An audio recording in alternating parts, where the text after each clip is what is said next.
شیخ الاسلام امام ابن تیمیہ کا بھی ایسا ہی جنازہ تھا. ان کی میت جیل سے اٹھی تھی. دمشق کا قلعہ تھا. وقت کے حکمرانوں نے ان کو پس زندہ بھیج دیا تھا کہ امام ان کی مرضی کے مطابق کیوں نہیں چلتا. یہ قرآن کی بات کرتا ہے, یہ حدیث کی بات کرتا ہے, قرآن کی بات کرتا ہے, حدیث کی بات کرتا ہے. شیخ الاسلام امام ابن تیمیہ کا بھائی بھی جیل میں ان کے ساتھ تھا. یہ جیل کے اندر ہی راہی عدم ہوئے, آخرت کے راہی ہوئے. ان کا بھائی کہتا ہے ہم نے جیل کے اندر رہتے ہوئے امام صاحب نے 80 مرتبہ قرآن کی تلاوت مکمل کی تھی.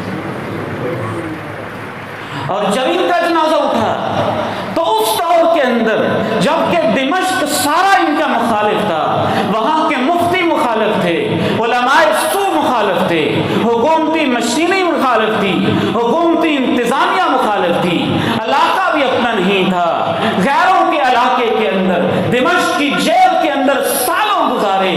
لیکن جب ان کا جنازہ اٹھا تو اندازہ لگایا گیا کہ شیخ الاسلام ابن تیمیہ کے جنازے میں 2 لاکھ انسان شامل ہوئے. حضرت علامہ احسان اللہ ظہیر شہید رحمہ اللہ بھی کس موقع پہ یاد آئے. کیا شان دی ان کو اللہ نے, کیا مقام دیا ان کو اللہ نے. پوری زندگی حق کی بات کہتے رہے, دین کے لیے خدمات پیش کرتے رہے. بم یہاں پھٹتا ہے اور اللہ علامہ شہید کو جگہ جنت البقیع میں نصیب فرما دیتا ہے.